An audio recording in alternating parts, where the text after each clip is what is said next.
Alright. There we go. Okay, hopefully, I don't know how close the live is to us. It might be back a few seconds. But, okay, I think we're good. I think we're starting. Hopefully, mics work, and hopefully the chat will let us know if the mic is not working. But anyway, hi guys! Welcome to another live stream.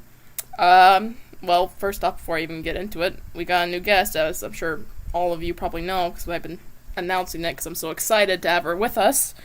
You want to introduce yourself? Yeah, hi everyone. I'm Meredith Nudo. I am going to be voicing Solar Capture. Thank you for having me, Cora. It's an honor. No, of course. It's an honor for me to have you here. It's amazing. I love it. I've not stopped smiling since you've joined the voice call or whatever.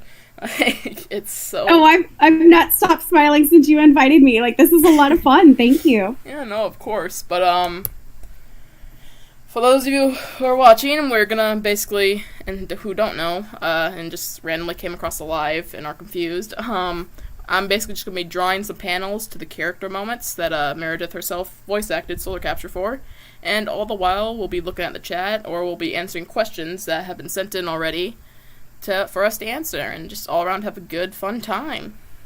But alright, you wanna, as I start continuing to draw, I should say, not start. But do you want to read the first question that you got on Twitter, Meredith? Yeah. Let me grab it real fast, okay? All right, no problem. Take your time. I should be better prepared than this. Don't tell anyone. You're fine. You're fine. Actually, how dare you, Meredith? How dare you? I can't believe it. So unprofessional. Oh my gosh. I didn't show up to this meeting properly prepared. Sorry, boss. You're fired. Okay, this. Oh, so this question came in on Twitter when we announced the live stream. This is from Mina Rose 2023. What do you suggest to those that want to do voice acting but sadly don't have the money to build an in-home studio? That is an awesome question, Mina. And so when I give this advice, I am also going to be giving advice on just if you don't have money, period. So if you have money to take classes, but if you don't, then here's what to do. So, dramatic pause while I sip my tea. Tell us. All right, so start getting involved with your local community theaters. Go to them and see if they will take volunteers to help with things like tickets or serving drinks at the concession stands. Some places that have concessions, helping with sweeping the theater, anything like that. Get involved with your local community theater and trade them some volunteer work in exchange for just talking to them and getting to know acting as a skill set. I got started with my comedy career actually doing an internship with Station Theater in Houston, where I worked as their marketing intern. I helped with things like promotions on social media. I wrote press releases. I did all of that to promote shows, and that actually paid my tuition for classes.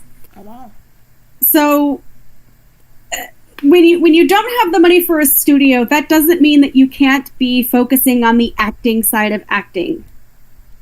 For one thing, if you get involved in these local theater communities and you find that you do not like acting, then voice acting probably isn't for you because it's acting.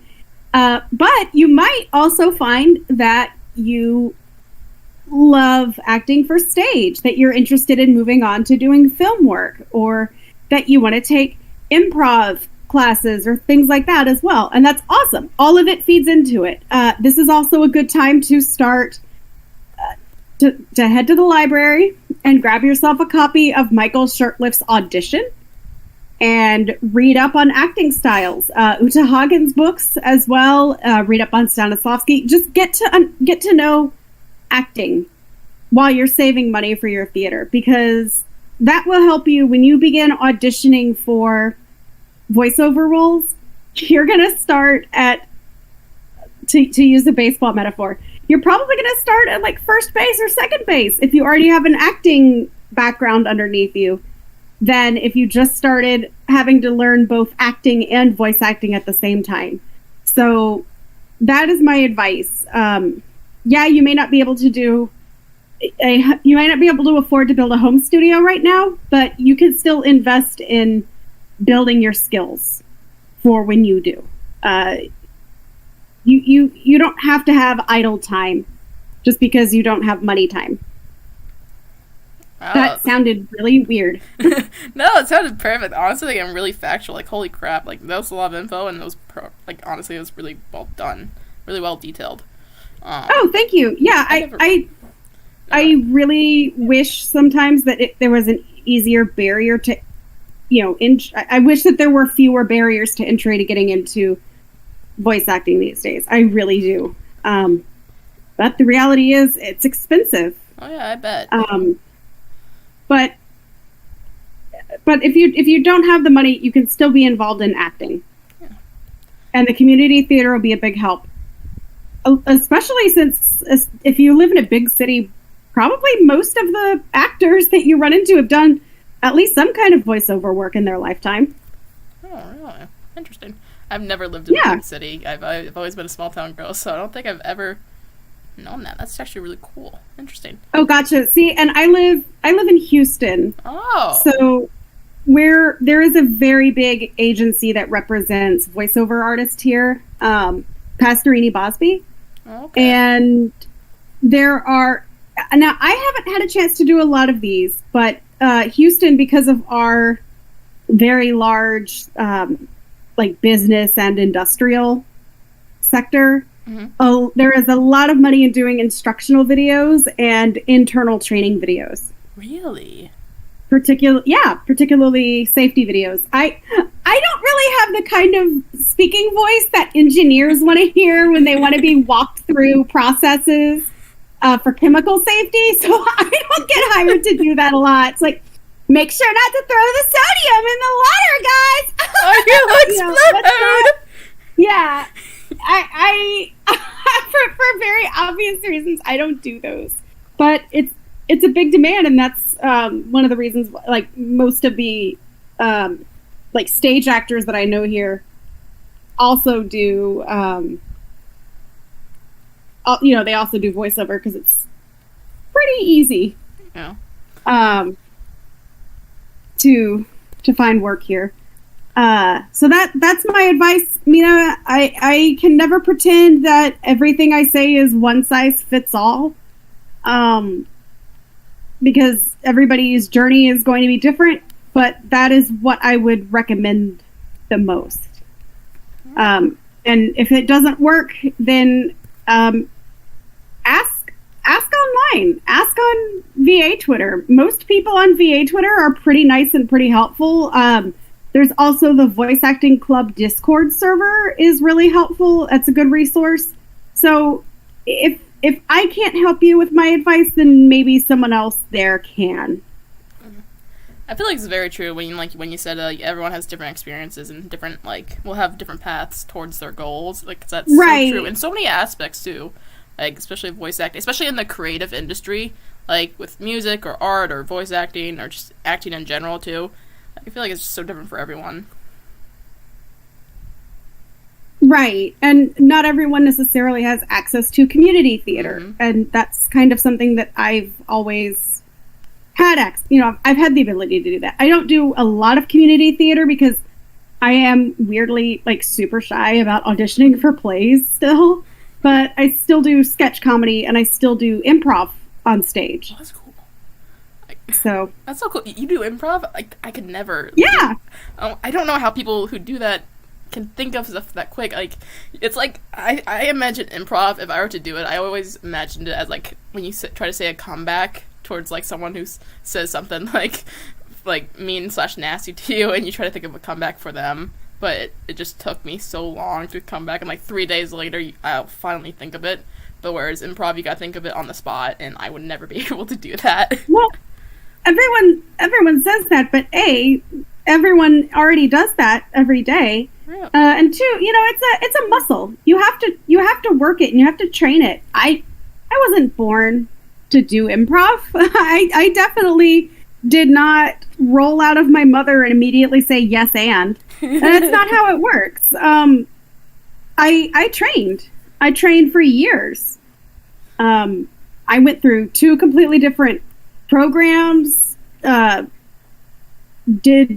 have played to audiences of 2 people where one of them walked out and the other one was the owner of the theater. You have to it's a skill you have to work on and constantly build and work on honing. You don't, very few people have the natural ability to just think and talk off the cuff like that. I don't.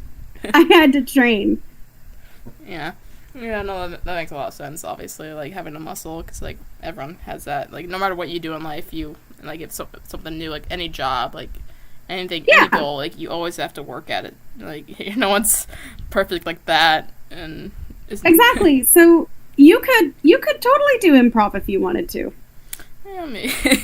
I feel like also, like, my shyness and my social anxiety might be a factor in it.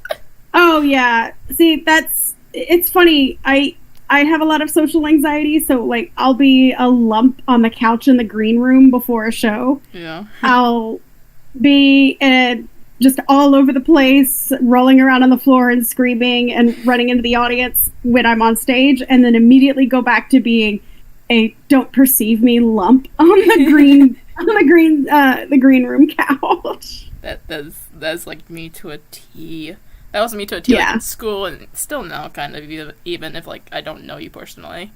Like, people just see that. Yeah, I save up a lot of my energy for the project at hand, and then return to being just not there. Yeah. It's amazing. Some of the best improvisers that I know that were super introverted. Really? But you would never know because on stage they're just like dynamite. Yeah. Did not know that. That's pretty interesting. So, what are some of the other questions people have been asking? All right, yeah, they're probably everyone's like, "Come on, move on, hurry." Okay. Oh god, hang on. Let me turn on my light because, like, I did not plan this. Apparently, I knew I was forgetting something, and that was it. I forgot to turn on my light. Something so basic and simple, so I can read what I wrote down. Because, yeah. All right. So this next question is from Cody's Random Fandom. Hi, Cody's Random Fandom. I think Cody's actually a friend of mine, so I just call him Cody. But how do y'all manage to balance the time you both need to work on projects when there's so much to be done for each video and a multitude of things that need to be done outside of making videos, especially when help is needed for videos such as finding voice actors? So I think that question is kind of like a mashup of, like, for you. Me and a little bit of you, because, like, the first part is, like, how do you find time for, like, work and whatnot and balance that. So I think that's for both of us, whereas the ending was a little bit more for me, I assume, unless you do videos, but per chance. No, I don't. Okay. I mean, I've done a few, but I had a major life disrupt earlier this year that I'm kind of still recovering from, so I gotta take care of a few things before I can get back to making videos. So I think that's more for you. Okay. But, alright, I guess I can talk about it first and I'll ask you. Yeah. Okay. So, how to manage time and work and, like, for, like, the videos. The thing is, I don't. No, but, honestly, it's just, especially if it's, like, something like art, I just try to fit it in whenever I can, because, I got jobs and whatnot. I do, like, odd jobs. I don't have, like, a concrete job, really. I do, like, seasonal jobs or odd jobs that just spontaneously need me. Like, if they need me, they'll call me and I have to go. And so, like, I won't know when I'll be needed, so I just try to fit it in whenever I can. But also, I try to kind of fight my procrastination, because that's one thing I absolutely struggle with. It's, like, on top of that, it's just procrastination. I'm the worst at that. Because usually, like, it hits the hardest after a long day of, like, if I do chores or because I live at my family's house. It's just hard to kind of have or try to keep working on something when your battery's just kind of been depleted throughout the day. And it's really been a struggle trying to make it so I don't do that anymore. I've been getting better at it recently, but that's kind of like the main thing. I try to just have a little bit more energy when it comes to, because like I have horrible time management, mainly due to my procrastination, and also just I'm also the kind of person to just go with the flow and just not plan things out, just experience them as they are. That's how I am with it. That's my dog. Oh, what kind of dog do you have? I have 3 dogs, actually. I have a German Shepherd, you just heard him, that's Jeter. And then I have a Husky, his name's Coda. And then I have a Wolf Dog, German Shepherd, his name's Creed. I'm surprised you haven't heard him yet, because he loves to bark. Alright, where was I before my dog stole the spotlight from me? I bet the Husky really loves that it's cold out. Oh yeah, absolutely. He'll literally burrow under the snow when there's snow outside. It's just, man, it's hilarious. Baby. He's like a little groundhog. It's adorable. Oh, it takes everything in my power not to like show them all to you guys right now. But can I see photos eventually? Yes, absolutely. Yes, I want to see Snowberry dog. It's funny. A couple live streams ago, actually, I think it was just on Discord, so it's not saved on my YouTube channel. But Jeter was actually in my room. I usually don't keep my dogs in the room, but he snuck in this one time, so I'm like, whatever, you can stay. And about like midway through it, I forgot he was behind me, lying down on my bed, and so he just got up to readjust himself, and I looked behind me, and I forgot he was there, and so I scared myself. Oh! Because I didn't know he was there. He didn't do anything. He just got up to readjust himself. Oh, there's Coda. Oh. But no, it was hilarious, and but anyway, I forgot the question now. Okay, I gotta reread it. Okay. Multiple Nudo. The other thing is to be done outside of making videos, especially when it helps. Okay. So, another thing about me is I am bad with asking for help, partly because I prefer to work alone, as, like, that's just how I was, even through school, with projects. I just like working alone, because I'm the type of person to really just, unless, like, obviously I need help with, like, voice actors, and obviously I will help, because I can't voice every other character. Sadly, that is not a talent I have in my arsenal. But when I can, if I have the option to work alone, I usually will choose that. And it can make the one regret I do have with it is it can make the process of making videos really slow. And also, I feel like in order to have help for making videos, you need to, like, pay people for it, I feel like sometimes too. Like, and I'm not really flush with cash currently. But, and, like, especially since I can pretty much cover all the aspects of making a video for my channel, which is just the art, recording, and editing. I can do all that stuff just on my own, and I also try not to think about the tasks that I have to do, because it can make me feel overwhelmed, and I just, like, try to not think about that, because when I feel overwhelmed, I'll start to procrastinate, I've realized, and so I just try not to think about that. Instead, I just try to kind of break it down and just focus on the one step that I need to do right now and that I can get done right now. It definitely helps a whole lot. Take a little bit of the pressure off, especially when I animate or I draw my comic page. It just really helps. And as for having help with when I do ask for help, it's usually surprisingly having opinions from like my friends or from my family even. Just like, for example, the casting call video. When I was deciding who should have what, when Dart and Puddle Trot came across, I had such a hard decision for theirs, which, everyone was so talented, though, who auditioned, so it was a super hard decision in general, but especially for them, Dart and Puddle Trot were super hard to pin down what I wanted for their voice, And so I had to go to my siblings for help, because actually they were gonna voice them like in an earlier project that just never got done, and and they both love movies, and so like they're in that kind of creative art area that they appreciate it. So they definitely helped make that decision a little bit easier, because I could not decide for myself. So it definitely helps getting others' opinions on the matters when you want it too, because I know sometimes having others' opinions can be a little bit like annoying if you don't want it. I don't know, but Right.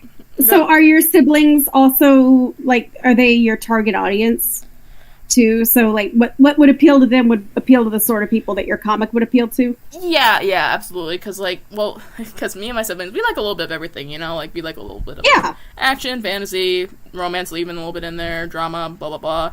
We're like all diehard Marvel fans and whatnot, so like we can like a little bit of everything. Yeah, absolutely. And also like my friends even too. Like, but for my friends, I usually reserve like art pieces, so like so they can point out like if I need to tweak like this one leg, if it's looking a little wonky and whatnot. Like, I always ask my friends for art advice, whereas my family is not so much art advice. It's more of, what do you think of this? Like, do you think it's like animation wise, is it smooth? Blah blah blah. It's just they offer an outside eye to what I can't see, because I've been staring at this thing for so long. I'm used to like it now, and so it's a fresh eye kind of. So what are, I know obviously that's solar capture, but what are you working on? Is this part of the animation? Is this one of the upcoming comic pages? This is one of the first character moment that you actually star in. Yeah, this is one of the frames.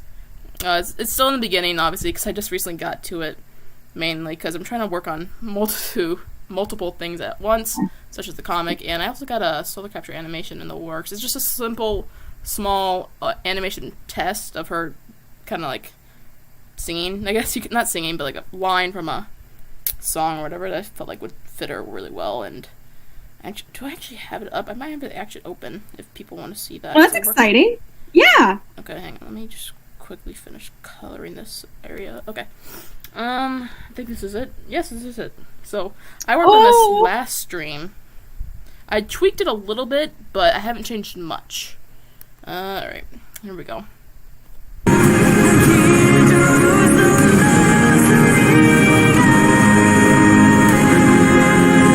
That's kind of it. But, like very cool. Yeah, like I said, just super short, super simple. Just more of an animation test of like how her head would kind of look turning, and just like making sure her sizes stayed the same and whatnot. But yeah, I hope to finish that soon, because it is pretty close to being finished. And that's awesome. Yeah, it looked great. Oh, thank you so much. But yeah, that kind of finishes my part of the question. Now, what would you like to add to it for like trying to find time for voice acting, or just anything in general too that you want to work on? Well, I am actually a full-time freelancer now. Oh, that's cool. So I have a lot more time to invest.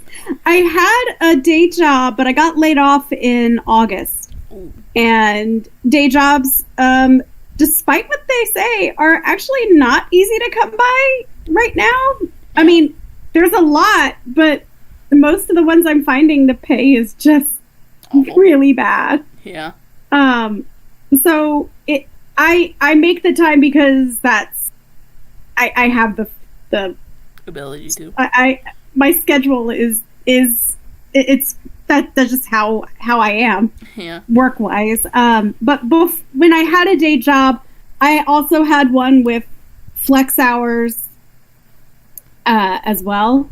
Oh. And I was already working remotely even prior to the pandemic. So I was able to make time because I had a very generous 9 to 5. Oh, that's nice. So, but again, this is another one of those things where the advice that works for me probably isn't going to necessarily always work for everyone else, because I don't have to balance the same things. I don't have a family.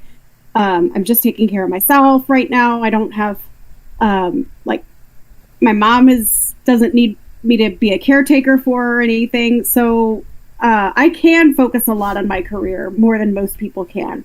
But I stuck mostly with nights and weekends to turn in my auditions. If I had to schedule a recording session in the middle of the day, I just, told my boss, hey, I'm going to come in a little late, or I'm going to take a break around this time for about 2 hours, and then I'll come back and I'll make up those 2 hours in the back end, things like that. So I would say, if possible, find a flex hour job. Yeah, that makes a lot of sense. I can't speak much for having a job. Well, not a job. Sorry. I lost my train of thought. Fuck. Anyway, go ahead. I know you're gonna say something. Sorry. Oh yeah, no. I was gonna say it's again. I'm never gonna tout my advice as one size fits all options. I was extremely lucky, but I was not able to start pursuing voiceover until I got a job with flex hours. Yeah. Yeah. Now I remember what I was gonna say. The jobs I have now, I honestly want to work up to being just a freelancer, because that's honestly one of my goals, just to be able to support myself, just the freelance work that I do. I know it's gonna take a lot of work, but well, the way I see it is, for the way things are at the moment, I'm succeeding or failing on my own efforts. I am not succeeding with quotes around it or failing with quotes around it based on the whims of a billionaire. Yeah. So, if I fail at being a full-time freelancer, at least it's because of something I did. Yeah. Very, very true. All right. Beautiful. Okay. Next question. Let's see here. This one's from Dim the Hybrid. Ooh, hey, Dim the Hybrid. Yeah, this is not about video art or voice acting. It's actually about what's your favorite animal out of real life and fantasy. That's different. Ooh, I like that one. Is that for me or you? It's for both. Okay, you can go ahead and answer first. Oh gosh. Okay. What's my real life favorite animal? Well, contrary to me drawing lions the majority of the time, I can actually go back and forth because I like a lot of animals. Like, oh man, they're my love. But of all time, that will forever stay like my very top of the list would have to be, and it's oddly specific with a reason. It's a white German Shepherd dog. Reason being, what's the reason? Yeah. I had one. Just a couple years ago. He sadly passed away, but he was my best friend. I loved him he was like a son to me. But yeah, I love him because he helped me out through so much, and he's also just a very sweet dog and well behaved, and it's just and also they're just beautiful dogs in general too. I've always loved animals with a white or completely black coat. It's just, I love it. It's just so beautiful. Oh yeah, they're so dramatic looking. I love it. Yeah. Yeah, and it's funny because German Shepherds are especially dramatic too. Oh yeah. But let's see. I want to say here in Houston. It's been a while since I've been to the zoo for obvious reasons, but I want to say that we had or still have an albino alligator. Really? At the zoo, yeah. And it's just this beautiful, all white alligator. It's so gorgeous. Oh my god, that unlocked a childhood memory. I actually got to hold an albino alligator when I was a little baby. Ooh, yeah, it came to a county fair. Cool. Yeah, what's it called? Act or whatever. Came to our county fair and we got to hold him for a picture. It was very cool. I was so frightened that it was going to bite off my fingers. Oh, let's see. So, yeah, his name was Blanco. He has since been retired from the zoo. Oh, really? Interesting. Yeah, he's in a private facility now. Oh, but yeah, he was gorgeous. Just pure white alligator. Because I also love all white and all black animals too. I love the Granted, I say this like I don't have a tuxedo cat, which is both. But to answer the question, my favorite animal? Penguins. Really? Interesting. I have I could not tell you why they are my favorites, because I just have loved them since I was a kid. Hey, that's okay. Sometimes I animals are just, yeah. your favorite, and like, you don't need to explain that to anyone. No Yeah, worries. they're my favorites, but I couldn't tell you why. I just know that when I was old enough to be obsessed with an animal, I was obsessed with penguins. A fun fact about me is that if I see a penguin in person, I start crying uncontrollably. Oh. Because I just love them. I think they are so wonderful, and whenever I'm around them, I just cry my eyes out because I think they're so great. They're very adorable, honestly. Whenever I think of penguins, I think of the penguins of Madagascar, though. I have not watched that. Really? You haven't seen Madagascar in For any of those movies? For someone as obsessed with penguins, I probably should have. But no, I've not. They are on my list. They're my ever-growing list of movies that I haven't seen but need to. Yeah. Yeah. But there are pengies in it, so it's an automatic yes to the watch list. Yes. Honestly, like, that's fair, because I'm kind of the same way when it's just animated movies. I feel like such a little kid saying this, but like, I have a soft spot for animated movies. Like, even now, Disney movies, I'll go watch in theaters just because that was my childhood, and it's just, you know, I've always appreciated a good fairy tale. Oh yeah, I mean, I obviously still watch a lot of animated movies and cartoons and things too. I just missed out on the Madagascar ones. But You were robbed. You were robbed. That's what it was. I was robbed. But I have seen all of the what's it called? Hotel Transylvania movies, which are really cute and fun. Love those. Yeah, those are cute too. But I think there was another part. Fantasy Animal. That's it. Yeah. Favorite fantasy animal. Oh gosh. Do I just go cliche and say dragon? Because I love those. But honestly, there's one that I keep forgetting that I actually legitimately do like. What is it? Shoot. I'm forgetting it. Oh, the Nine-Tailed Fox. That's it. Yeah. Because reason why is, like, I've always been interested in myths and legends and whatnot, and the dragon's cool and everything, but it's just kind of a cliche, and it's an overuse of a fantasy character, in my opinion. And I feel like the Nine-Tailed Fox is so much cooler. Honestly, it's like a trickster, and I've always loved that. But I also really like griffins too. Just like, they're badass. Like, what else do you want? I mean, from a fantasy creature. I mean, the way I see it too is that dragons are cliche for good reason, because they're dragons. Yeah. I mean, there's nothing wrong with, like, you like dragons though too. Of course, like, I still like them. Obviously, like, they'll always be cool, but it's just like, it's just throw in a different animal just to spice things up. You know, just don't be average. I don't know. Dragons, you don't mess with perfection. I feel like anybody that challenges you on that, and they're like, it's a cliche, I don't like dragons. Well, you just learn to appreciate dragons more, you jerk. Yeah.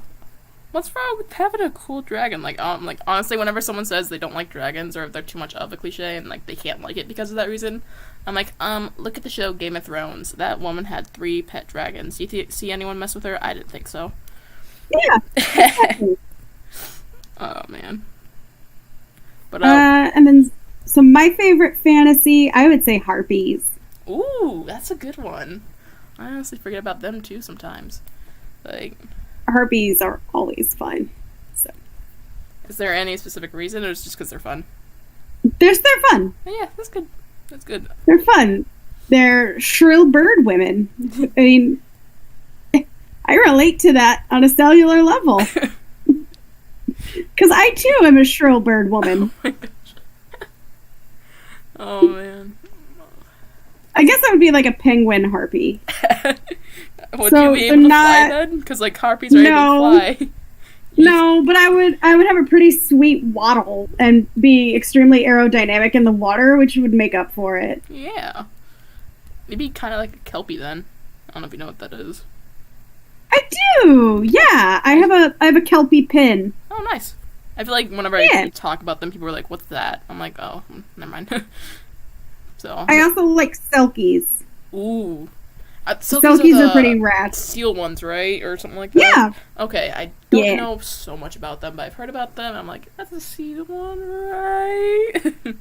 So do cryptids count as fantasy creatures? Or is that more like, does that go too far into, like, urban legend territory? I feel like we can count them as fantasy creatures, because, like, it's still, like, they're still not confirmed to be real, so I always say fantasy creatures is like a span of like anything that's not been confirmed real, like Bigfoot. Okay, well, if we're gonna also include cryptids and fantasy creatures, talk about a cliche, but an awesome cliche for a reason. Mothman! Oh my god, yes. Mothman. Slams hand on table. Mothman, absolutely. Like, when I think about... Sorry, go ahead. Go ahead. Okay. When I think about Mothman, I always think about to that TikTok era where, like, it's the YMCA with, like, Mothman thrown into it. Like, oh, yeah. It starts out, and then just goes, Mothman. Na, na, na, na, na, na. I want to go to West Virginia to the Mothman Festival and see the Mothman statue. Dude, honestly, but I feel like if you encounter it, it'd be so fucking scary. Oh, I'd piss myself. Why lie? If I saw a Mothman in person, I would lose all functionality because I'd be terrified. I'd be like, "Oh my god, what portent of doom are you giving to me now?" Yeah, I feel like if Mothman does exist, then like I feel like I kind of give up. I'm like, okay, well if he exists, what else exists in this world that we don't know? Be like, okay. The other one that the other cryptid that I really like is the Fresno Nightcrawler. I don't think I ever heard of that. What's it? Oh, they're like walking pairs of ghost pants. What? Yes, they look like sweatpants. Look up Fresno Nightcrawler. Oh my god. I feel like that's just like a scene from like a Looney Tunes cartoon or something like that if I were to ever see that in real life. They're amazing. I think they're even scarier than Mothman. Really? They're just pants. Just a pair of pants just walking around. Yeah. I would be like, did the other half of you get raptured or something? Like, what's the deal here? That's fair, because it is kind of ghost in that ghost area, so like ghosts are pretty scary. Yeah, are they the ghost of pants? Are they the ghost of half a person? I don't know, and that's what makes them frightening. I need answers. Yeah, I just tell me all of your secrets, Fresno Nightcrawler. Oh my gosh. Oh man, I don't think I know any other cryptids or like any cryptids that kind of stand out to me personally, other than like the ones you've listed, like, no, not the ones you listed, Mothman. That's it, because I didn't know the other one. But, I don't think I know. Oh, maybe, oh, shoot, what are they called? They're, like, Native American, like, legend or whatever, not skinwalkers, but, Wendigos. That's it. Wendigos. Oh, yeah. Oh my god. I've seen, like, a couple horror movies about Wendigos. They are so terrifying. Like, I haven't seen any of those movies, and I'm aware of them, but I haven't seen any of them. Like I'm a little familiar with Wendigos. Yeah. Oh, man. But like, it's just they give me the there's like a movie called The Ritual or whatever. It's about like some friends who hike in the forest, and like it's not an exact Wendigo like depiction. It's just like they based it off of that or whatever. And like I'm like, you know what, it's good enough, because like I don't like that. It's just the idea of it is just really unsettling. But so that was a good question. Yeah, we really got into like down to talk. I am always down to talk about animals. Same. I mean, who isn't? I mean, come on. Animals are so adorable. Well, I don't trust anybody that doesn't like animals. no, exactly. I'll be honest. Like, sometimes, like, people, I can understand not liking a specific type of animal. Yeah. I can understand that. People have allergies, people have phobias, and those are valid. But, like, just saying, like, I just don't like animals, In period. general, yeah. And I'm just like, who hurt you? Yeah, what is wrong with you? You don't like animals? Like, you just don't like any animal. Like, how does that work? It just, I don't know. I just would not trust that person. Yeah, I wouldn't either, honestly. Like, yeah, like, I don't know. Maybe they're perfectly fine. Maybe they like read books to orphaned, widowed puppies. But like, I wouldn't know because I wouldn't spend time with them. I'd be like, how do you not like animals? how do you exist without that goodness what in your went life? wrong in your life? Yeah, what went wrong in your life to make you think that this was at all a good idea? Who did this to you? Give me their name. Just like watch a full investigation. I just no, I that doesn't register with me. I part of the reason why I am acting is because my math skills are so bad that I could not get into a zoology program. So I went into, part of the reason why I went into the arts is because I just didn't have the math skills to pursue biology. Right? Or zoology. So, I mean, if my life had done a different trajectory, I maybe would be doing an interview about my work in a zoo or something. That's kind of funny, like how different, like when we were younger, like what we wanted to be versus how we turned out, and so on and so forth. That's interesting. Yeah. I still don't have any regrets, and I always said that, like, if I was ever able to retire, which what? I was gonna say if I was able to retire, which that's never gonna happen. But like if for whatever reason I was able to retire, I would like to like get my wildlife rehabilitation certificate and like spend my retirement working with rehabbing wildlife. Oh, that'd be so cool. Right? Specifically bats. Like, there's a lot of bats in my area, and I would be all about like helping with rehabilitating any injured bats that they find. Dude, I love bats so much. Right? Okay. I'm thinking about. I know they're. Yes, go on. I know they're like. People are like, oh, they're creepy. They're like associated with Halloween and all things horror, and like they carry rabies. I'm like, well, okay, one, not all of them do, and that's just animals in general.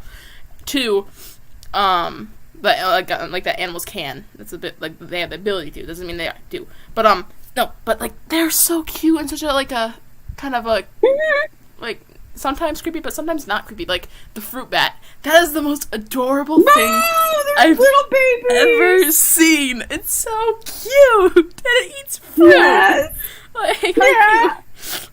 Oh, it's so adorable. I blame like movies ruining bats for people. I love bats. I want to get a bat house for my backyard.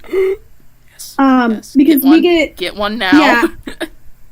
I live maybe well, they're kind of expensive, and so I have to save up. Yeah. But like I live maybe a mile from one of the biggest colonies of Mexican free-tailed bats. Really? They live underneath a bridge, and people every night go out and watch the bats leave from under the bridge, and it's really just That's a delight so cool to watch them come out. Every once in a while I see them flapping around my neighborhood. It's great because I live in a swamp. I want bats everywhere because they live off all the mosquitoes. Yeah, like absolutely. Like who doesn't want that? Every day I go without having West Nile virus. Yeah. I thank a bat. Thanks, bats. I also think spiders, honestly, because like Them too. I like spiders, like not like to the point where like I'd always be picking one up or like like be like I think of owning one either. It's just like I've always appreciated them because like I know like they definitely help keep the mosquito population down and the fly population. Oh my gosh, the flies. I don't know what it's like down in Houston, but like up here in Iowa, especially if you live in a small town, which I do, like surrounded by farm area, so many flies and horse flies and just, oh god, they're so annoying. Oh man, I hate them. I hate them. I get just basically every bug, but I think more than flies, I deal with cockroaches. Really? Oh yeah. I have a cat though, so my cat eats them. Oh jeez. I got natural pest control here. Honestly, like I would love to have a cat one day. Yeah, man. They're good pest control. I never get rats or mice here, and I live on the first floor, in a swamp, and no, he does a good job. He eats all of the roaches and lizards and anything else that gets in. I feel like having a cat's just so useful too, because like they just like kill everything that like you don't want, like mice and rats and stuff. Yeah, or he keeps them away in the first place, which is always very helpful. Yeah, I would have a cat, but like I have 3 dogs, and like 2 of those dogs probably wouldn't like a cat very much, because Coda the husky, he was actually a shelter dog that we got, and he's super shy. He's super good, but he was like neglected from his previous owner, and just really horribly abused. It's really tragic, but and he got neglected so bad that the shelter said that he had to like eat like the farm cats that they had just to survive. And so like we think that he wouldn't do good around cats because like he'd probably be very aggressive towards them. But and also just like we see cats all the time in our neighborhoods and our dogs go crazy for them. I'm like, yeah, we better not like let you guys near. Oh cat. Yeah. So like. It's funny because like I would love to also just own a dog and a cat, but at the same time I also have to acknowledge that there's just also they generally don't like each other too much, so I gotta respect that. Which they can, yeah. Absolutely. But like I feel like my dogs that I've had at least have like genuinely not liked cats too much, which is odd. And that's fair. Yeah. So I will have to wait on getting a cat, perhaps, but. Like you can get cats and dogs to work together pretty well if they grow up together. Yeah, that's what I think I would do. So perhaps in the future, some cats, like if you can get some shelter cats that are used to dogs, that would be okay with it. Mine wouldn't be. Mine is not okay with any animal because he loves people, but he doesn't like other animals. Yeah. So. I was hoping to maybe bring him a kitten home sometime because he's getting up there, but I don't want him to eat the kitten, so I'm kind of like, you know what? That's I don't want to spend $95 on adopting a cat just for the damn thing to get killed and eaten. Yeah, by your current cat. Yeah. I feel like I'd also feel bad. Like, if I were to get, like, another pet, I feel like I'd be betraying my own pets sometimes, too. They'd be like, why did you bring me this? Why'd you bring this in here when you have me? But, that's just me. Yeah. I mean, my cat is already like that when I'm reading, or if I'm if I'm working on the computer. He's like, excuse you? Yeah. Are you doing something other than glorifying me? And I'm like, yes! How the hell else do you expect me to pay for your cat food? Yeah, no kidding. And he's like, no, I'm just going to sit on your laptop where it's warm and you're going to behold me. Honestly, I love him, but damn. Yeah, sometimes pets can be a little challenging to like continuously just be like, oh, before like you just need a break from them. Like my wolf dog Creed. He's 2 years old, so we still kind of call him a puppy, you know, like he's still kind of in that young age area. And he's just so energetic, and like no matter what we do, no matter how long we play with him, just like he snorted crack and he's like on speed or whatever kind of drug and just bounces off the walls. I shit you not, like, it literally feels like that sometimes. And he plays with the other dogs too, so it's like, he has plenty of time to burn off energy. He just seems to not be able to get to the bottom of his tank and just lay down. It's hilarious, but also just like, good lord. Like, anyhow, but yeah. He's also really smart, which is honestly really scary because he can open doors and stuff, and I'm like, yeah, I don't trust that. But, alright, that was a little animal segment of the stream. Yeah, what other questions do people have? I want to make sure we get to everybody. I gotta remember to check the chat to make sure no one's asking questions in the chat, because, like, yeah, give me a minute, because I'm kind of ignoring it. Yeah, we've been kind of just, like, in our own little world. Well, and I'm on the Discord. If you need me to monitor the chat on YouTube, I can do that, but I'm on Discord. Alright, doesn't look like we missed any questions, just some people making some comments, so I think we're good on that section. But, okay, good. Making sure we got everything. Yeah, alright. I think the only other questions I have down with me currently is just from me. But, oh, okay, yeah. At least that got written. I hope I got everyone's questions. I feel like I maybe missed a couple, but I think I got everyone's. Probably didn't. I don't know. Well, yeah. I always feel bad whenever I, like, miss something from someone. But, alright, let's just move on to the questions I have for you. It's just a few. Let's see here. What made you want to do voice acting? Like, what kind of... Which I guess you kind of talked about, like, not being able to do math for biology, so I guess you kind of already covered that topic. What kind of pushed you?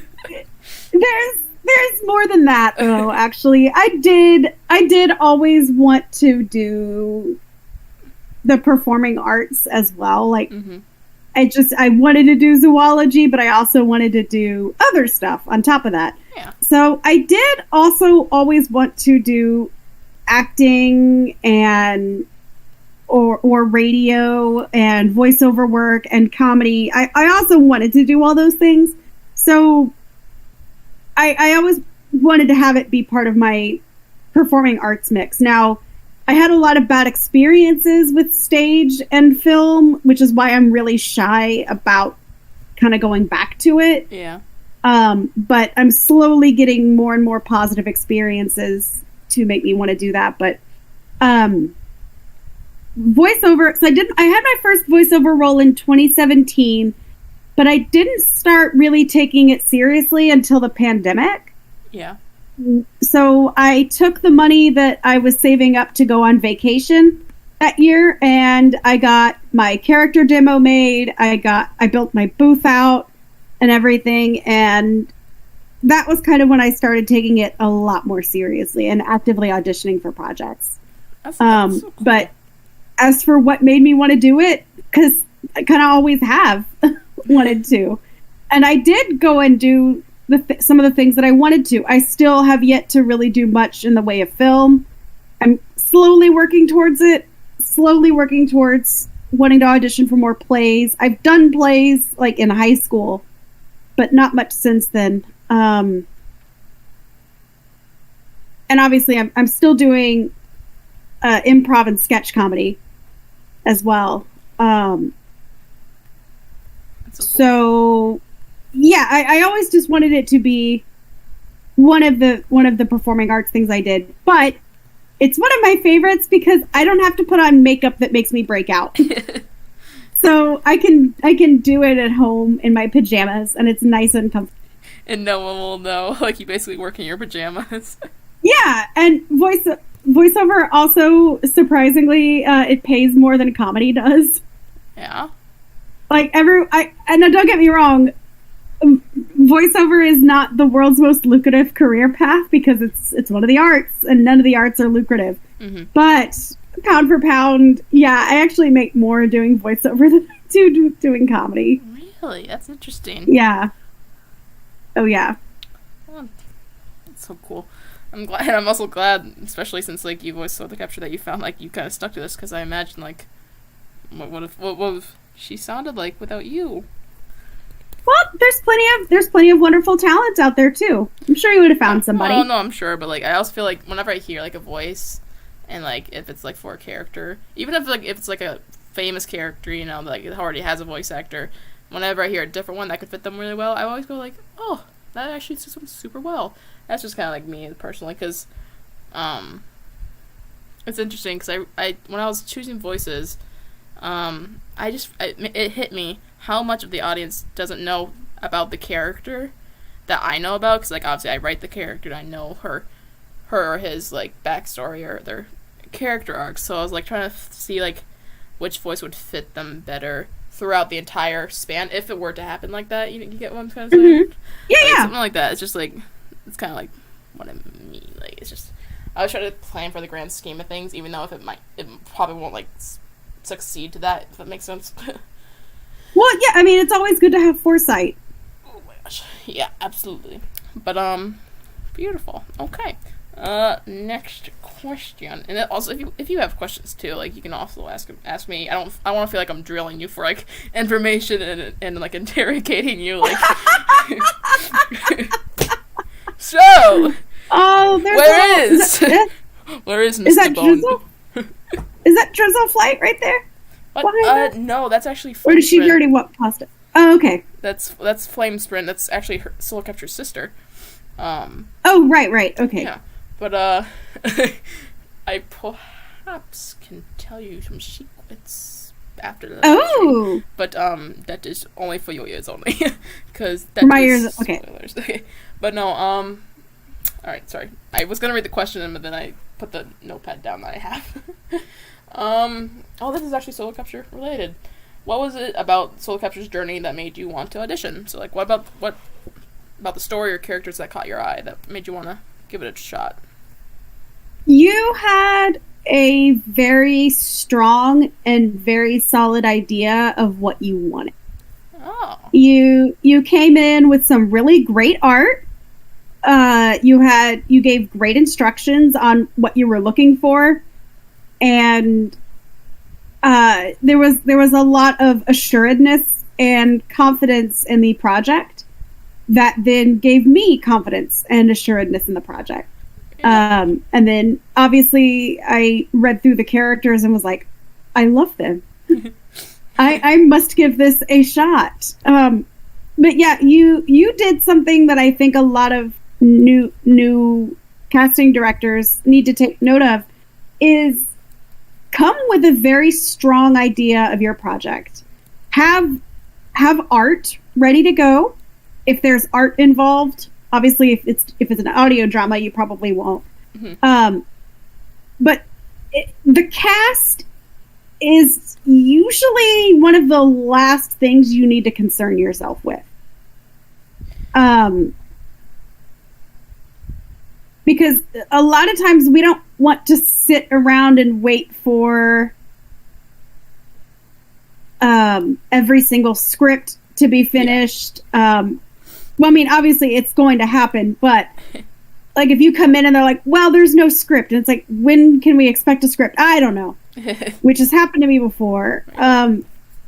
Don't hire voice actors until you know you already have a plan and you're already moving forward, and you were doing that, and that showed a level of care and professionalism that I liked. I was like, this person knows what's up. Really? I feel like this person knows how to appeal.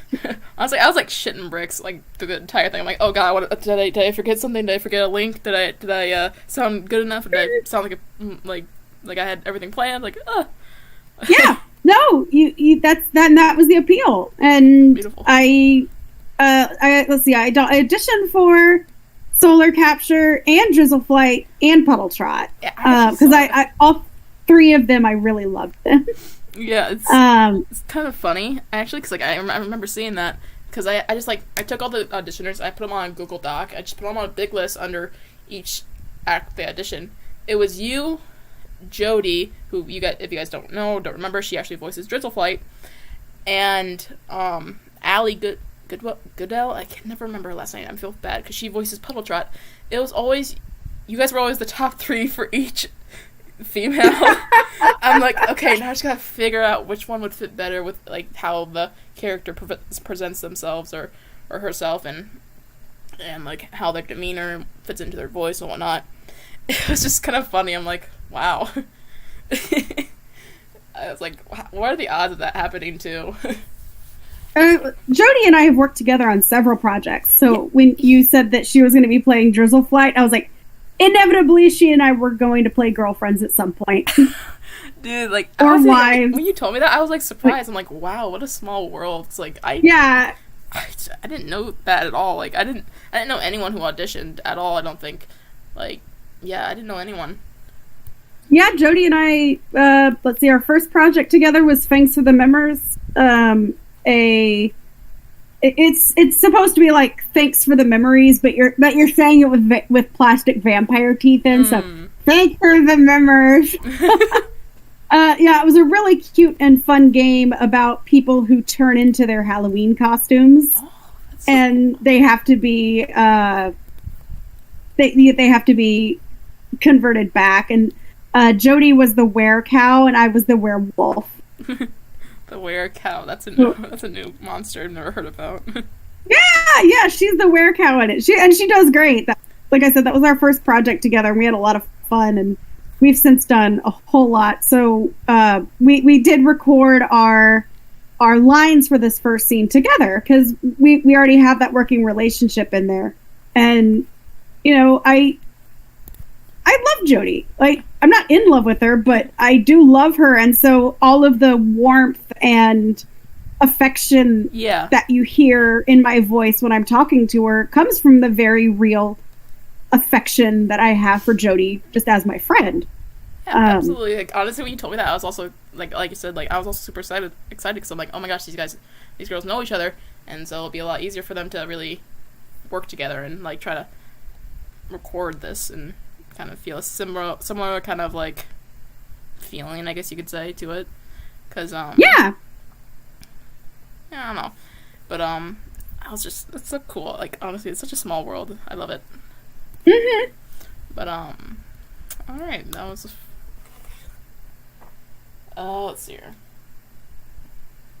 You know what? All the other questions that I had, you honestly answered during the stream. Oh, okay. Well, then I've got some questions for you then. Oh, all right.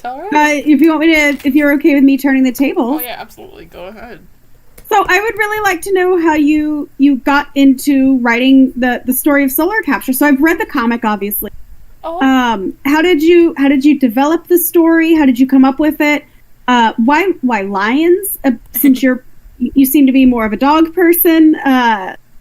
I'm just super curious where your ideas came from, and why you chose to, why you even chose to go from the webcomic medium to the animation medium as well. So that's like a really good one. So actually, Solar Capture's journey didn't start as like an original story idea. I don't know if you ever heard the series My Pride on YouTube. No, I haven't. Okay, well, it was just like a YouTube like animated like funded short series animation. It was about lions and whatnot, and I made OCs for that series because I was really enamored with it. But my affection for the series kind of dribbled off. I didn't really like it anymore, but I still really liked the characters I made with it. So I'm like, okay, what if I do continue the story of these characters, but I've changed the world and like the story that's like, it's so different from the original series that it came from that you wouldn't even be able to tell that it was even connected, if that makes sense. So it's just basically I was already writing my own series, and like you wouldn't be even able to tell because it was so different. The only thing that still was the same was like it was about lions. That's pretty much it. And like the names were similar, but like they weren't like same name basic things. Yeah. So that's where it started.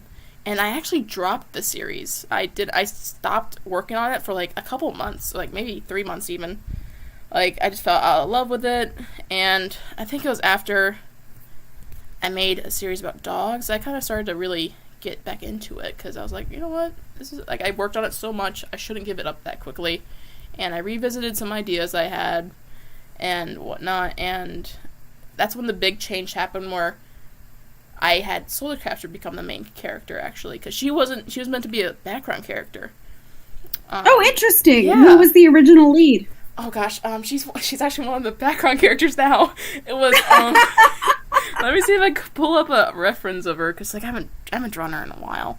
She's like a cub, and like I said, she's just a background character now. But her name's, oh gosh, I can never remember her name, because I changed her name too to fit my story better, because in this world they actually use Swahili names, which is a common African language, for their cubs, or for their lions in general. So here is Ragged, a horrible name, but her new name's Baraka. I think it means hope or something like that. And yeah, she's just a background character now. It was supposed to be centered around her. I actually made an animatic about her too, so like it proves that I was. Yeah. Do you think you'll ever maybe revisit her story at some point?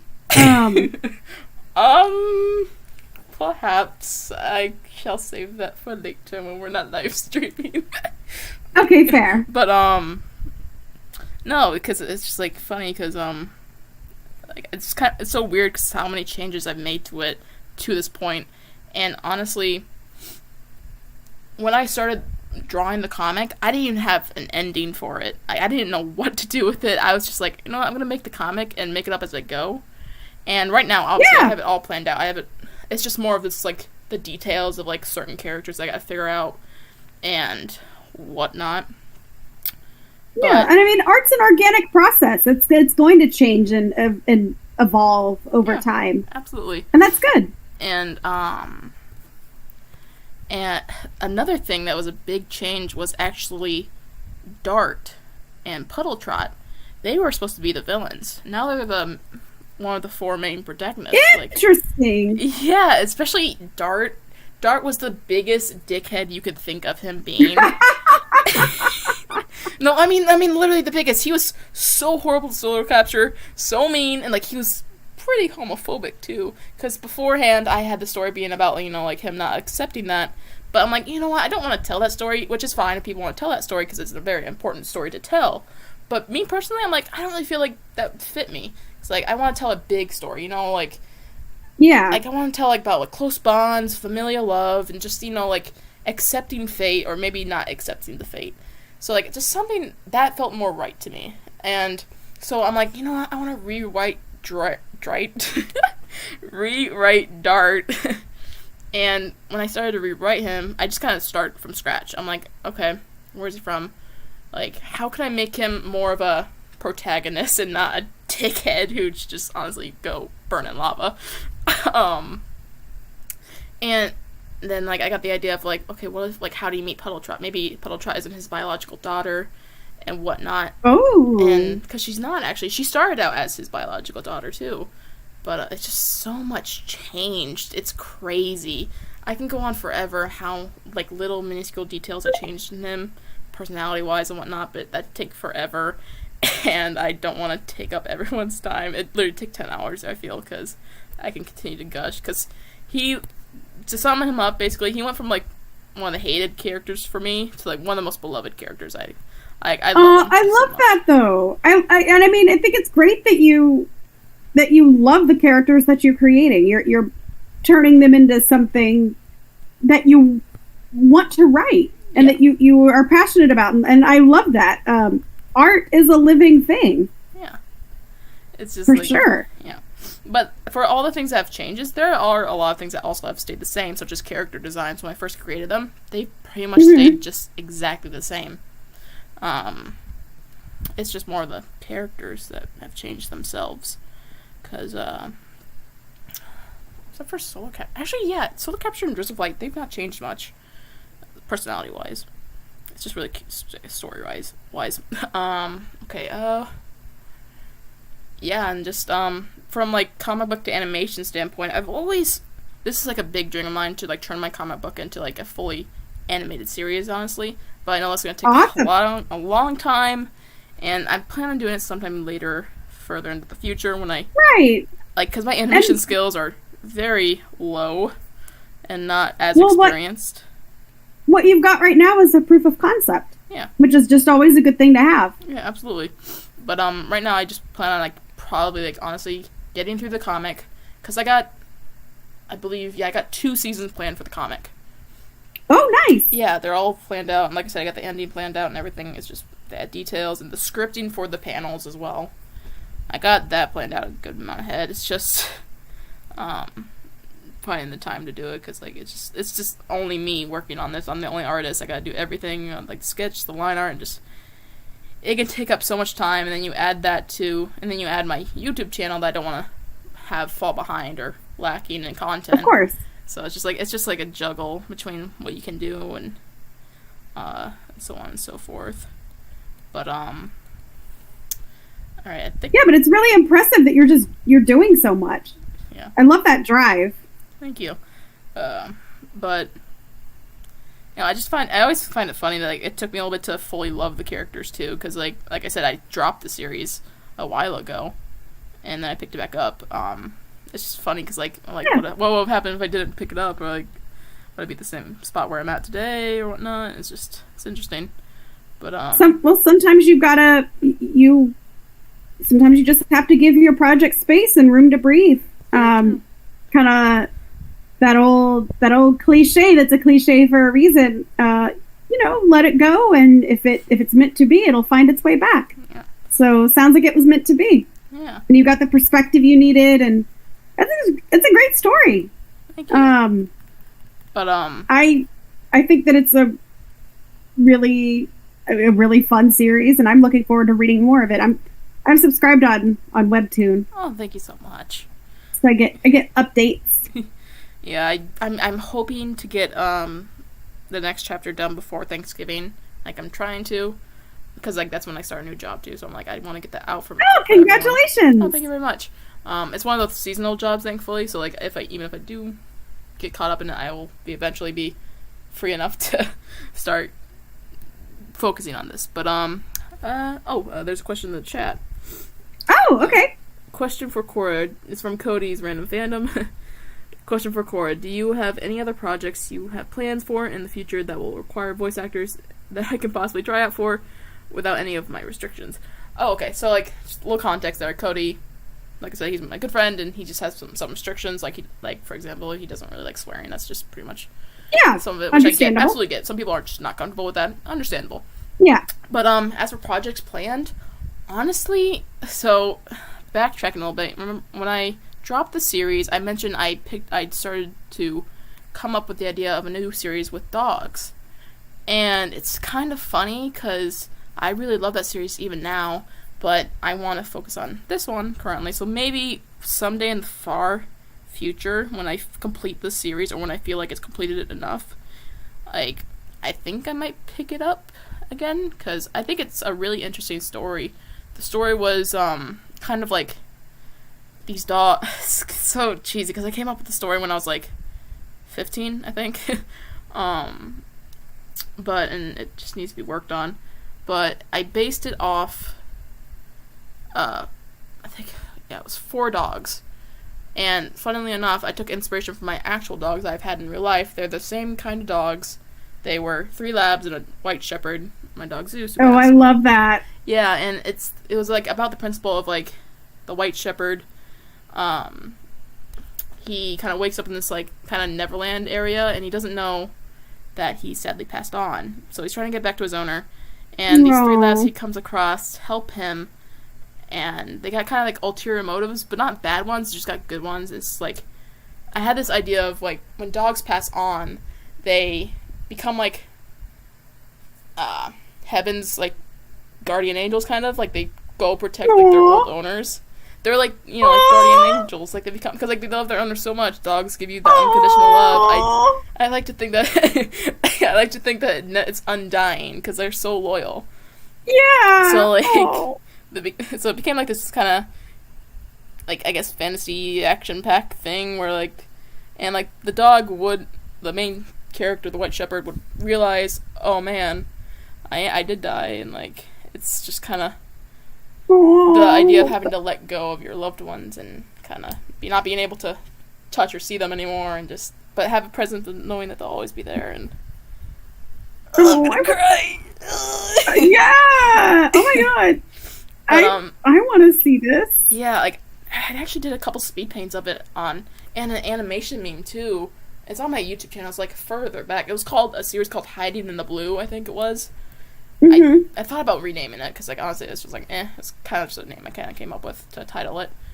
But no, yeah, I it's such a cool concept. I feel like it's like so interesting. It is. Oh, that's so heartbreaking. But I think it would be something very comforting for some people, especially. Yeah. Like, I love my cat, and I don't know what I would do without my. Well, I mean, I know what I would do without my cat. I would have to go on surviving, but it would still suck. But like the thought of your pets come back and watch over, like that's really sweet, and I know I would find comfort in that, and I'm sure other people would too. I hope that someday you are able to visit that. I think there's a lot of just real goodness and heart in that concept. Yeah, no, and like it's just kind of funny because like it's like a bit of a mashup of like nonfiction because like these are the dogs that I did have, and I based their personalities on the ones that they had in my real life, and it's just like it's so cool because like there's a lot of symbolism thrown in there.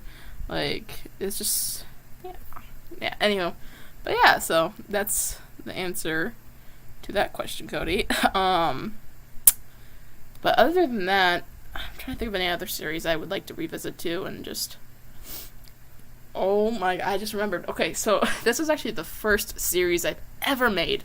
Sorry if I'm being a chatterbug. I know I there is no need to apologize. Don't apologize for being happy with your project. But no, this was the first series I ever came up with. I came up with it when I was in 8th grade, and so this is a while ago. It was about like I think it was 8 shapeshifters or whatever, and they're like, I had no idea what the story was. Like I just came up with these characters and that's it. They were like, for some reason they were like fighting over each other or whatever, and they were picking sides, and I don't remember what it was, but I would love to expand upon that more, because I'd like to think that my younger self would love to carry the series, because it was the first one I ever took seriously, or semi-seriously when I was younger, thinking like, oh wow, I want to make something for this. Like, so I would like to revisit that, even though it's not really developed to the point that I would like it, but yeah, but it's good to have in case, like, if someone ever comes and says, hey, I'm really liking your work, I want to come support it, I'm a producer, what else do you have for me? So it's a good idea just to have and then possibilities. And I got one more, one last one finally, because this one's more recent actually, because I've also been kind of thinking about maybe like getting into writing just like a novel too. Like I don't think I'm gonna do it right now. I think I might wait because I like to wait apparently. But it was about like it was about like real life, like modern, like no animals. It's gonna be about people, like humans and whatnot. And it was my first probably story that I really got attached with that wasn't fantasy or anything extravagant or anything like that with animals. It was just between 2 girls, and like it was just a typical romance/love story that's a tragedy, because I kind of like the stuff that pulls at your heartstrings and just makes you laugh, cry, and get mad and angry. It's just I love that. Your standard typical, like romance, teen AU, whatever. Yeah. But that's also been thrown on the back burner to favor the Solar Capture's journey, so maybe one day revisit it and just see how it does. But yeah, and maybe working on Solar Capture helps give you some ideas for what to do with those. Like maybe there's a story beat or a character beat that doesn't work in Solar Capture, however, but you really like it and you want to use it in something. Maybe it's better off in one of those projects. So, it's you're kind of in a can't lose situation with that. Yeah. But yeah, that's my answer. But it's a good answer. Thank you. Yeah. And any other questions? Oh, not off the top of... Oh, yeah, okay, actually, I do have a question. It's a very silly one, so I hope you don't mind. But, like, did you do any, like, in-depth research on, like, lion dynamics and behavior for this and incorporate it into how you built out the characters? Like pride dynamics in real life or whatever? Yeah. Actually, no. Outside of, like, the basic, they're in a pride and whatnot, because in the comic, have I talked about this? Can I talk about this? I gotta think about it. Hang on. Yeah, no, you're the IP holder, so you can talk about whatever you want. Well, yeah, no, I just want to make sure I don't spoil anything that's too major. But no, I've talked about this. I've talked about there being kind of big, massive groups of lions that are called settlements. They originally were kingdoms, but I'm like, kingdoms is such a cliche name, I feel, and I just want something a little different, So I'm like, settlements is not often used, and I didn't want to use clans or, like, colonies, because I feel like that's also often used for, like, describing a group of, like, animals or people. So, I'm like, oh, settlements should be good. But, yeah, they basically work like a kingdom, and, like, the prides, I'm not gonna have them work like a non-fiction lion pride, like, where it'd be, like, just males in charge, Right. They're like, anyone could be, in charge, really. It's just those who can, like, really handle the leadership qualities is what it is. That's why, like, in Solar Capture's Pride, it's Croc and Dash who are in charge, because they have a strong pact with each other. They call each other brothers, but, like, they're not actually related. They just have a strong friendship and whatnot. Because I want that to work, because this story won't be about, like, oh gosh, like, how do I explain it?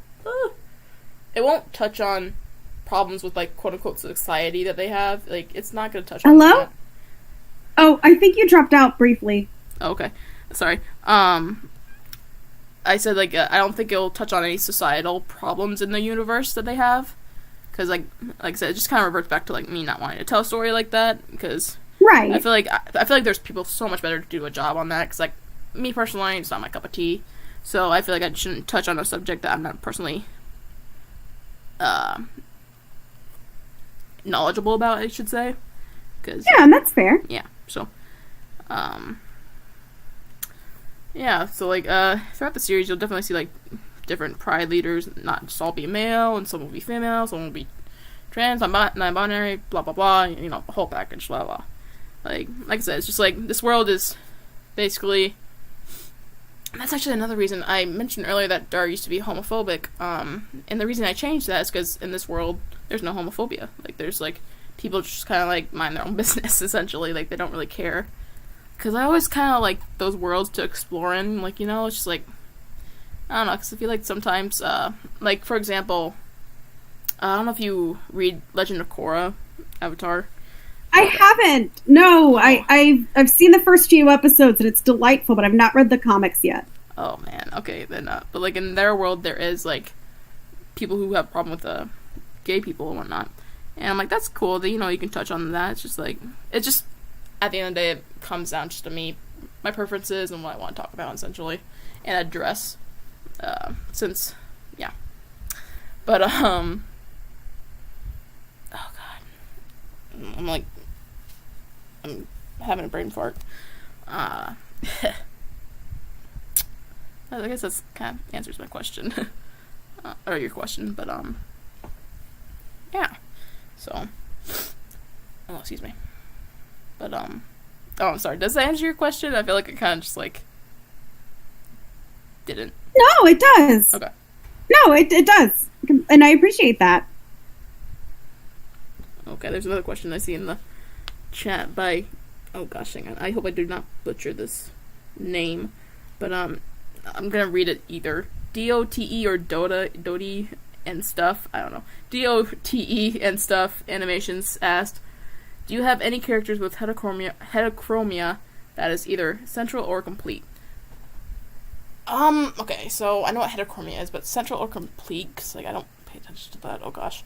I don't know what that is, but, Oh, it's, two different colored eyes. Oh, okay. Well, yeah, heterochromia, I know what that is, but, like, central or complete, like, that is either central or complete. Like, I'm confused in that lingo, like, ugh. But okay, to answer the question, yes, I do have heterochromia characters. Oh gosh, I posted her character sheet. I think it's Situ, I called her. She's one of the first settlement leaders. She is the queen of the jungle, I know, but she actually has heterochromia. But if that makes sense or answers your question, sorry. my lack of knowledge in that area, I was just like, kind of failed me in that, but yeah. But central two colors in the same eye. That's what. Okay, they explained it. Two colors. Let me think. Is there a character like that? Oh, I've got another question, and okay. You can tell me that I'm approaching spoiler territory. No, you're right. And that's okay. So when I started reading the comics, it looked like Solar Capture and Drizzle Flight were already a couple. Yes. So are we going to ever get any kind of like flashback stories or information on how they met, how they how their love story developed at all? I'm very curious. Yes, they will. Or I will definitely touch upon that. Like, this character moment, for example, is a flashback. This is actually before they like got together. This before, like, this is close to the part where Solar Capture first joined the Pride.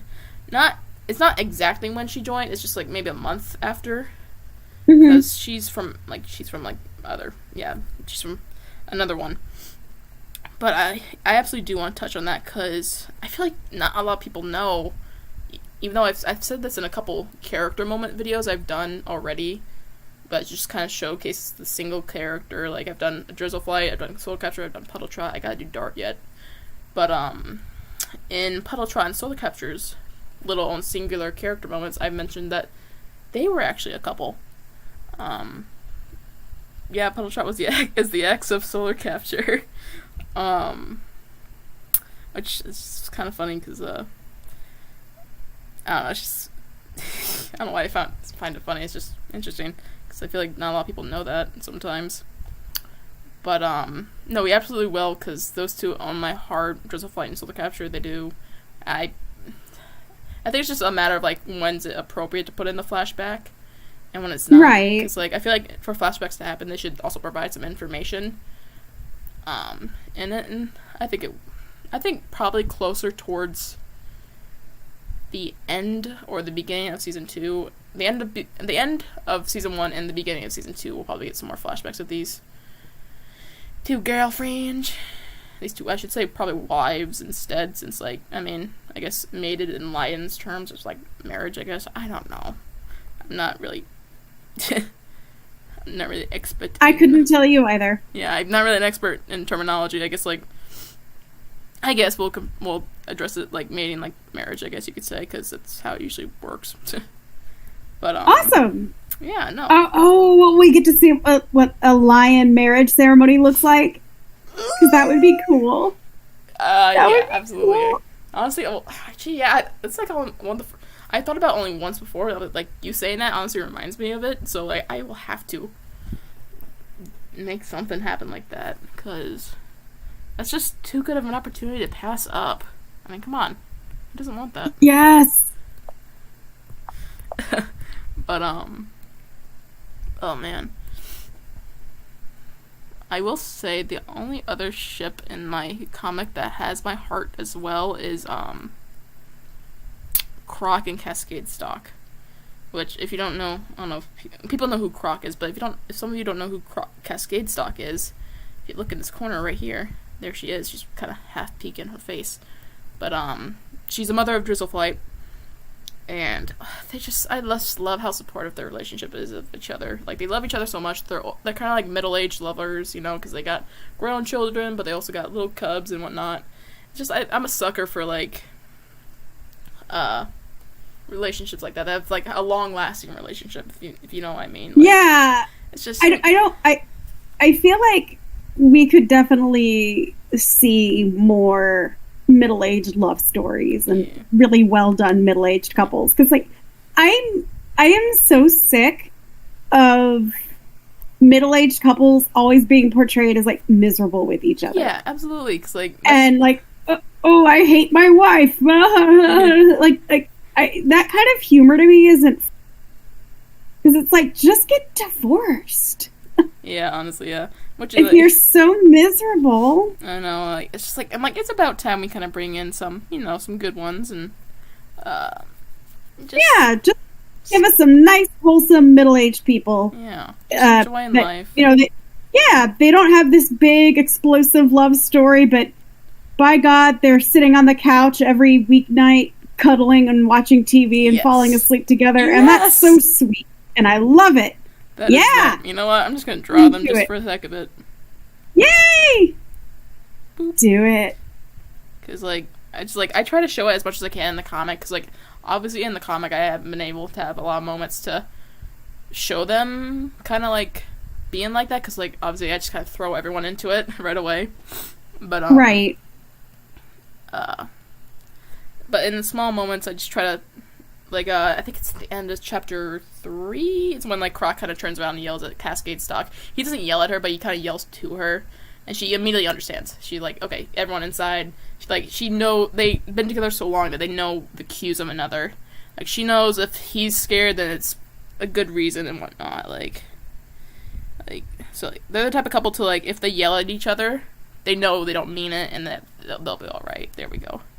Yeah, that yelling at each other is not the end all of the relationship. Yeah. It is just sometimes people get frustrated. Yeah, and that's if they yell at each other too, because like I said, they're longtime sweethearts. They've been through the ringer. But I love that. Ooh, I wonder if I should make them a bit young in this one actually, because I feel like I always show them tired and just older. So I think I might show them a little bit younger. Maybe.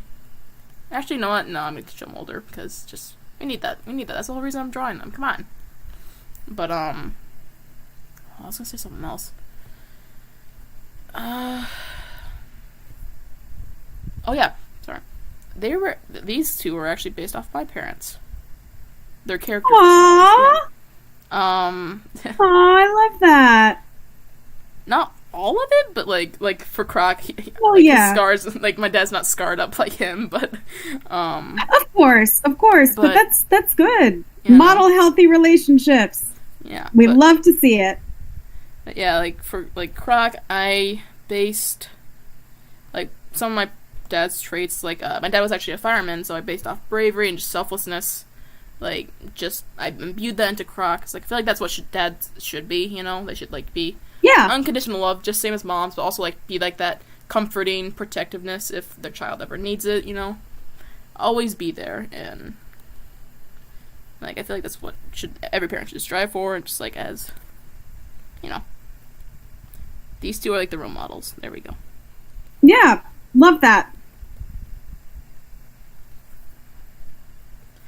Nothing. Oh man, I love it so much. I'm gonna fangirl over my own characters. But, oh boy. Let's see here.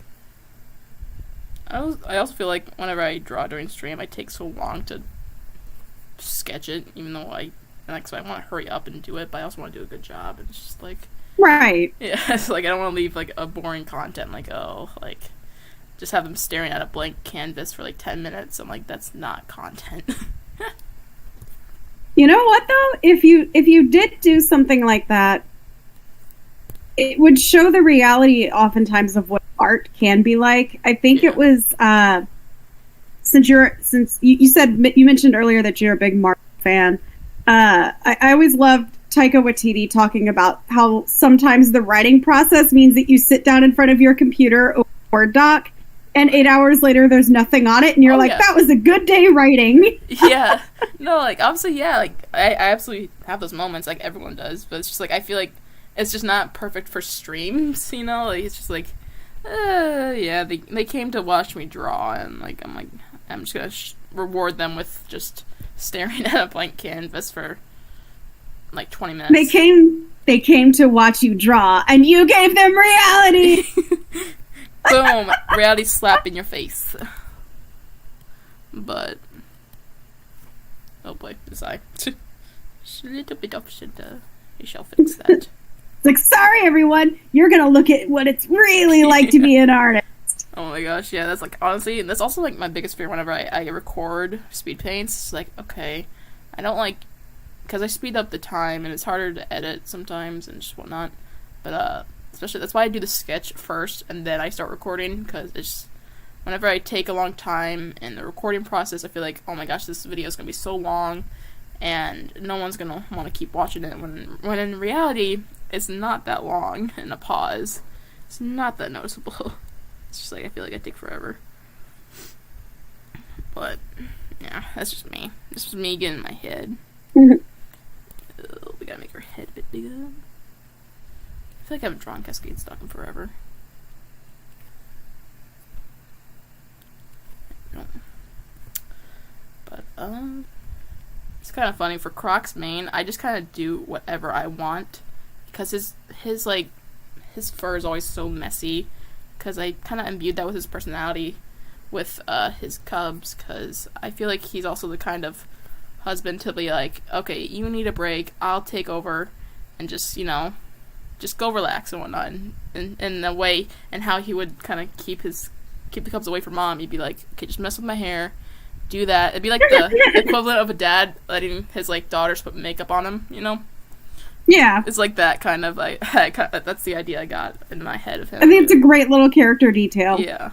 Like, it's just kind of shows how, like, a gentle giant he is, too. Like, it's like, because I like the duality of characters, too. Like, if they can be intimidating, but also really just, you know, a normal person around their family and whatnot, and just, because no one person's just the exact same way with everyone.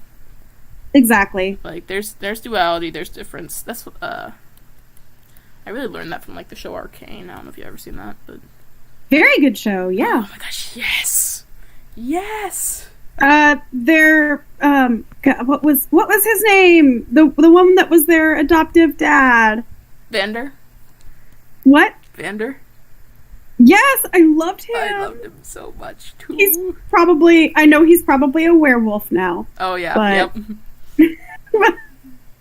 But he was such a Papa Bear. I know, I love him. Oh, I'm such a sucker for found family stories. Same. Especially for healthy ones, too. Yeah. That's why I am a big fan of all the Ace Attorney games, because they're mostly about found family. Mm-hmm. Yeah. But, like, oh, man. Oh, my heart just swells just thinking about it, because he's such a fan. Oh, man, Vander, I'm gonna cry. Oh, so sad. I know. Like, it's okay. He comes back as a werewolf. Yeah, comes back as a murderous werewolf. Hey, Dad. No. Oh man. I'm just hoping that, like, when he does get reintroduced, he'll, like, have some semblance of remembering Vi. Hopefully. I'm sure. I am very, very sure. I'm just so scared because, like, probably. I don't know what's gonna happen. I just don't know. Like, it's scary.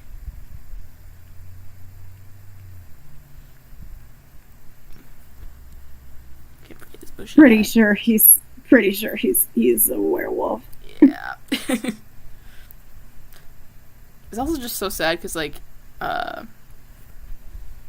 how he got to be like that too, but from, like, Singed. Mm-hmm. Oh my god, I hate that guy so much. So I never actually played the game. Oh, okay. Before watching the show, but I had people explain to me. Yeah, I've never played the game, but I have, like, kind of read up on some characters' lore and just, oh my gosh, I am in love with, like, some League of Legends characters just because they're hot.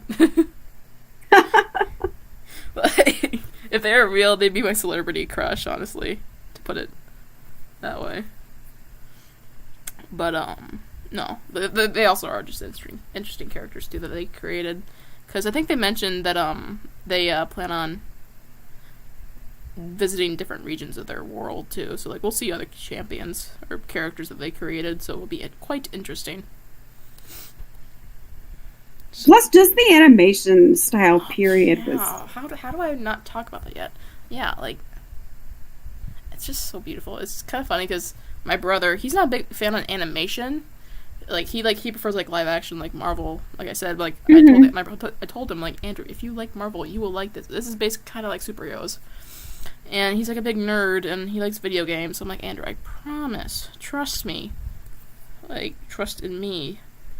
And he finally gave it a shot, and he was trying to be a stubborn ass and be like, oh, this is so dumb, when I could tell he could like it. Oh.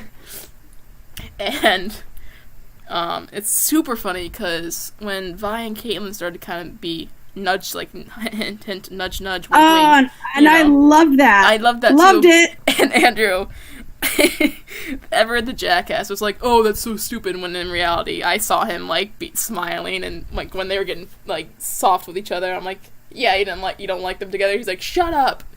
I'm like, "Yeah," Aww.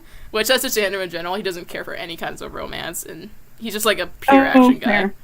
And so fair, I get fair. it, but it's just like, yeah, you like him. You know you like it. I know. I really liked the scene when Vi and Caitlin were in the House of Ill Repute, and they split up to go find people that they could talk to. And when Vi walks past Caitlin, and Caitlin's got just like really getting into it, and she's like, yeah. It was just such a great little character moment where she's like, hey, Caitlin's getting into it. Yeah. Hey, she's that's having pretty fun. good. Yeah. Yeah, I thought that was great. Those two have such a fantastic, really nice, organic relationship development there, too. Because, like, I am not the biggest romance person, but I like it when it's well done. Because I feel like so many stories, they feel obligated to include it. Mm-hmm. And they rush it. They slam people together just because they're in proximity to each other. Mm-hmm. And that doesn't work. I want to actually see what the characters bring out in each other, what they like about each other, not just you girl, you boy, now you kiss, you know? And I feel like there's a reason why I gravitate by and large towards queer romance. And that's because I feel like the only way that publishers will allow queer romance stories to the book or the screen or the game is that it has to be stunning and it has to be great for them to be okay with it. Because if it's not, then they're going to be like, whatever, you're just shoehorning it in. Mm-hmm. You know, the stakes are higher for queer romances. Yeah. So they tend to be of higher quality. Yeah. I look forward to the day when queer romance can be mundane. And a publisher will just be like, you just slammed these two women together. Who cares? Yeah. You know, it's not a big deal. I look forward to the day when queerness can be mediocre. Mm-hmm. Yeah, absolutely. What's with me losing my train of thought this live stream, I swear. Like I mean, it's a Monday. Yeah, that's very true. That's just very, very true. Okay. I guess there is. There's a sketch. Oh god, that bag under her eyes. Not good. There we go. Very tired parents, but very, very much in love. And deserve all the happiness in the world. Gotta add the markings. Oh, man. Alright. What's romance without a couple hearts, huh? There we go. That's a horrible heart. Jesus. There we go. I think it's sweet. It looks beautiful. We stand healthy relationships here. Yes. Okay. I think I'm gonna end the stream there, because it's been almost 2 hours now. Well, thank And you so much for having me, Cora, and thank you to everybody that tuned in or who couldn't tune in and ask questions. Like, thank you so much. I hope that your voiceover journey goes great, and if you're not a voiceover person, I hope whatever journey you're on also goes great. yeah, absolutely. Thank you guys so much for watching and just enjoying and just hanging out with us too as well. Because, yeah, we really appreciate it, and hope you guys had a fun time with us as much as we had fun with just talking with each other and drawing and so on and so forth. And yeah, thank you guys so much for coming by. All right, I guess we'll see you guys in the next stream or later. I don't know. You know, I'm so bad with outros.